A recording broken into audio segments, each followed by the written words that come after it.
আসসালামু আলাইকুম গাইজ, আশা করি আপনারা সবাই ভালো আছেন। তো আজকে আবার চলে আসলাম বেনাপোলের নতুন একটা আপডেট নিউজ নিয়ে। তো এই মুহূর্তে বেনাপোল বর্ডার দিয়ে আপনারা যেতে পারবেন কিনা এবং এই মুহূর্তে বেনাপোল বর্ডারের কী পরিস্থিতি এবং ট্যুরিস্ট ভিসা এবং মেডিকেল ভিসা সংক্রান্ত তথ্য দিব আজকের এই ভিডিওতে। সো তার আগে একটা বিষয় বলে রাখি, যারা আমাদের চ্যানেলে নতুন দর্শক, চ্যানেলটিকে অবশ্যই সাবস্ক্রাইব করে দিবেন এবং পাশে থাকা বেল আইকনটি বাজিয়ে দিয়ে যাবেন, কারণ সবার আগে আমাদের ভিডিওগুলো পাওয়ার জন্য। তো চলেন বেশি কথা না বাড়িয়ে চলে যাই মূল ভিডিওতে।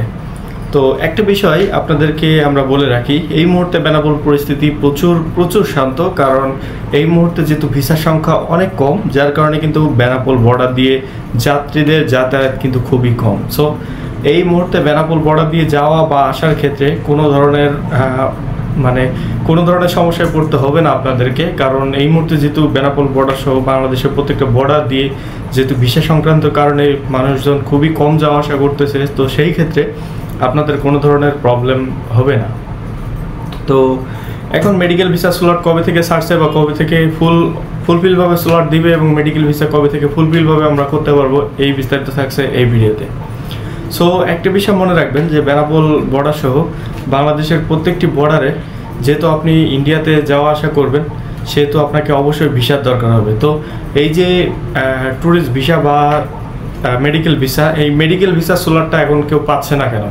মেডিকেল ভিসা স্লটটা একটু পাইতে লেট হচ্ছে, কারণ মেডিকেল ভিসা যেহেতু এখন প্রচুর কম পরিসরে মানুষ মেডিকেল ভিসা করতে পারছে এবং যেটাকে বলা হয় স্লট বা ডেট নেওয়া, এই ডেটটা যেহেতু বা পাচ্ছে না, এই কারণে কিন্তু মেডিকেল ভিসাটা খুবই কম লোকই পাচ্ছে। সো কীভাবে আপনি মেডিকেল ভিসাটা খুবই দ্রুত পেতে পারেন সেই প্রসেসটা এখন বলে দিব। তো আপনারা ট্রাই করবেন 4:30 বা 5:30 পর থেকে মেডিকেল স্লটগুলো কিন্তু ছাড়া হয়। আপনি চাইলে 5:30 পর থেকে আপনি ট্রাই করতে পারেন মেডিকেল স্লটের জন্য। এখন আপনি যখন পেমেন্ট মেথড থেকে পেমেন্ট করতে পারবেন, তখন কিন্তু আপনি খুবই দ্রুত ভিসাটা পেয়ে যাওয়ার সম্ভাবনা আপনি পেয়ে যাবেন, কারণ এই মুহূর্তে মেডিকেল ভিসা স্লট পাওয়ার জন্য আপনাদেরকে অনেকেরই ডেট অনেক কষ্ট করে নিতে হচ্ছে। সো এই ডেটটা কিন্তু পাওয়া যাচ্ছে না বললেই চলে। সো এই মুহূর্তে আপনার যদি যখনই আপনি পেমেন্টটা করতে পারবেন, তখনই কিন্তু আপনি স্লটটা পেয়ে যাচ্ছেন। পেমেন্ট করা মানেই স্লট পাওয়া। সো আপনি আপনার নির্দিষ্ট যেসব ডকুমেন্ট বা কাগজপত্র রয়েছে সেইগুলো আপনি দেওয়ার মাধ্যমে কিন্তু আপনি খুবই দ্রুতই করে ফেলতে পারছেন মেডিকেল ভিসা। সো আপনি যখন কাগজপত্র জমা দিবেন, সর্বোচ্চ 5 থেকে 7 দিনের ভিতরেই কিন্তু আপনার যে নোটিফিকেশান, অর্থাৎ আপনার যে মেসেজটা চলে আসবে আপনার কাছে। সো আপনি কিন্তু সেই মুহূর্ত থেকে বেশ কয়েকদিনের ভিতরেই আপনি পেয়ে যাবেন মেডিকেল ভিসাটা। তো এইটাই ছিল কিন্তু সব থেকে গুরুত্বপূর্ণ প্রসেস। তো সেই প্রসেসটা নিয়েই কিন্তু কথা বললাম। তো এখন আসি যেগুলো ডাবল এন্ট্রি ভিসা সংক্রান্ত তথ্য একটু দিই।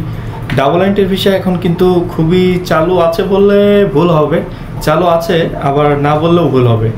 অর্থাৎ চালু আছে খুবই সীমিত, যাদের আগে থেকে ভিসাটা ছিল তারা কিন্তু চাইলে আবেদন করতে পারছে এবং তারাই কিন্তু ভিসাটা পাচ্ছে। সো নতুন করে কোনো ধরনের ডাবল এন্ট্রি ভিসা কিন্তু কেউ পাচ্ছে বলে আমরা মনে করছি না, বা আমরা কোনোভাবেই এই ধরনের নিউজ আমরা পাইনি। এখন ট্যুরিস্ট ভিসা সংক্রান্ত বিষয় নিয়ে অনেকে আমাদের কাছে বলতেছে, ভাই ট্যুরিস্ট ভিসাটা কবে থেকে খুলবে?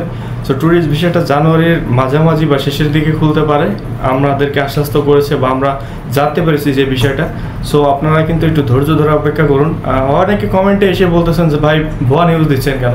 আসলে ভুয়া কোন নিউজটা এটাই আমরা বুঝতেছি না। সো আপনার যদি জানা থাকে অবশ্যই কমেন্ট করে জানাবেন যে কোন নিউজটা আপনি ভুয়া পাচ্ছেন। তো যদি ভুয়া মনে হয় অবশ্যই কমেন্ট করে যাবেন, এবং আপনি যদি ভিসা করতে চান অবশ্যই কমেন্ট করবেন। যদি আপনার অন্য কোনো দরকার জানার ইচ্ছা থাকে, সেক্ষেত্রে আপনি আমার হোয়াটসঅ্যাপ গ্রুপের লিঙ্ক ডিসক্রিপশানে থাকবে, সেখান থেকে গ্রুপে জয়েন্ট হতে পারবেন। তো ধন্যবাদ সবাইকে, আসসালামু আলাইকুম।